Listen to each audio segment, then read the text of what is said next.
This first tip for using the Photoshop brush tool isn't much of a secret. Rather than selecting the brush tool from the toolbar and taking your eyes off your work, a better way to select it is by pressing B on the keyboard. Here's another quick tip. Here I'm painting along the top of this sky right here, and I'm painting through this tree. I can use the Photoshop brush tool as an eraser by just holding down the tilde key and erasing over the area where I want to remove where I was painting. I have more pro level tips and tricks that make working with the Photoshop brush tool faster and easier.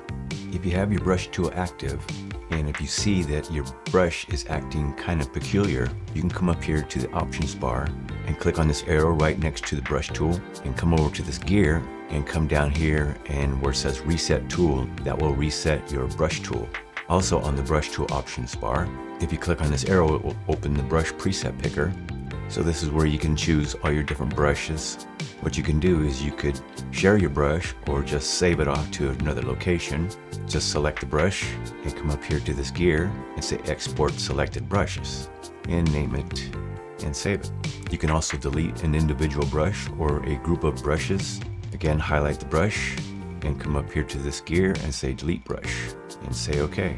If you want to load a previously saved brush or a brush library that you got from somewhere, you can click on import brushes and go to the location on your computer and say open, and your brush is imported.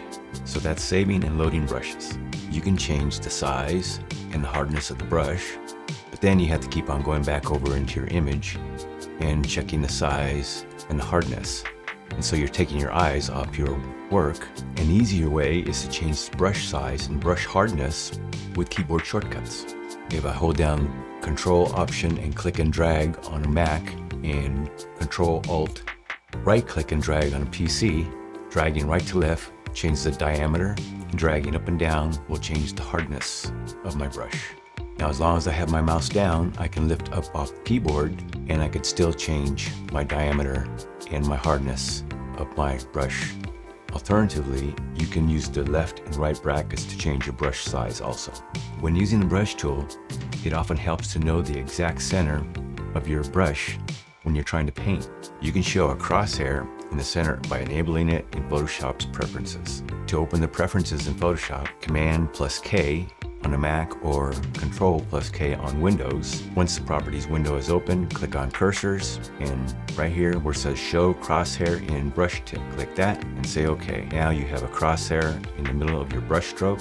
I now have the crosshair while I'm painting. And by the way, to paint a straight line like this, I'm just holding down the shift key as I paint. Photoshop also includes brush blend modes. Brush blend modes are found at the options bar whenever the brush tool is active. So brush blend modes control how the brush interacts with the layer and how your brush stroke interacts with other brush strokes. If you click here on the top of the options bar, you see that the default is normal, and this is a complete list of all the brush blend modes. And most of these blend modes are the same as you'd find in the layers panel, and they behave the same except that these ones affect the brush, not the layer. So here's a tip. Instead of going up to the options bar, there's a faster way to switch between these brush blend modes as you're working. To open the brush blend modes menu, it's shift right click on Windows and shift control left click on a Mac. And here is the list of all your brush blend modes. And I could just choose whatever blend mode I want, or I can come up here and say edit the brush. And if I click on edit brush, that brings up the brush panel,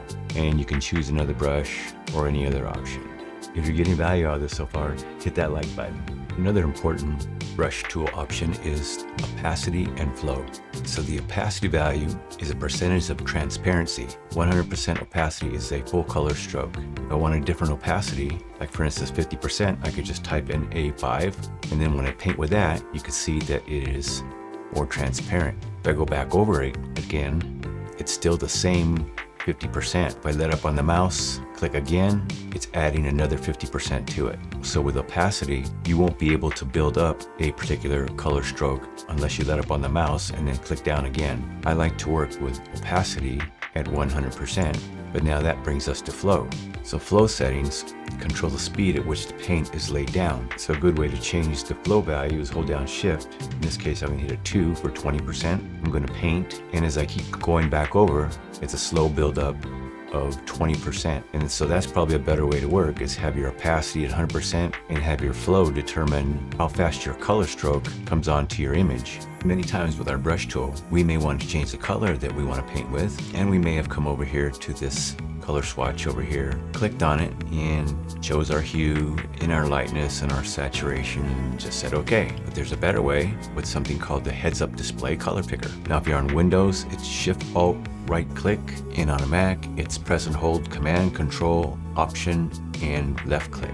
And here's the heads-up display color picker. You come over here to your hue and select the hue. With your mouse down, slide over to the hue cube, and you can drag vertically inside the cube to set the brightness of the color and drag horizontally to set the saturation. And if you look at the color swatch over on the left, the background color is changing right as you're doing this. And at this point, you can release all the keys on the keyboard, and as long as the mouse is down, you can continue to make your adjustments, and then you can paint in any of the areas on your image. Now you can change the size of your heads-up display color picker by going back into the preferences, Command K on Mac, and with general selected at the top, here is HUD color picker, and the hue strip in this case was medium, and I can change it to large. That's what the large heads-up display color picker looks like. And you could select a hue wheel also. I'll select hue wheel medium, Command Option Control left click, and just by selecting the circle on the wheel,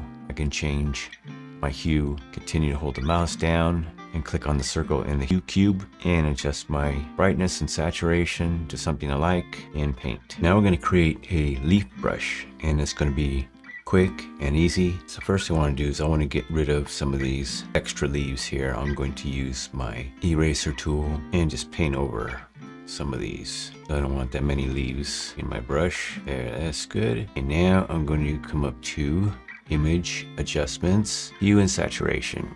And I'm going to take the lightness all the way down to -100 and say okay. And I want to crop this image and make it a little bit smaller, something like that. Click the check mark, and now I'm going to come up to Edit, Find Brush Preset. I'm not going to worry too much about the name right now. I'm just going to say okay. And now I want to use my brush settings. So I'm going to come up here to Window where it says Brush Settings. We'll click on that. We'll start off with our brush tip shape. Click on Spacing, and it should be 45%. Next, click on Shape Dynamics. Change the size jitter to 48. If you're using a pen tool, set Control to pen pressure. Minimum diameter should be 10. Angle jitter should be 100, and a roundness jitter of 19. And next, under scattering, a scatter of 93, and count should be 2, and count jitter should be 20. If you're using like a Wacom tablet, set your control to pen tilt. I'm gonna leave that off, and click on color dynamics. Hue jitter should be 6.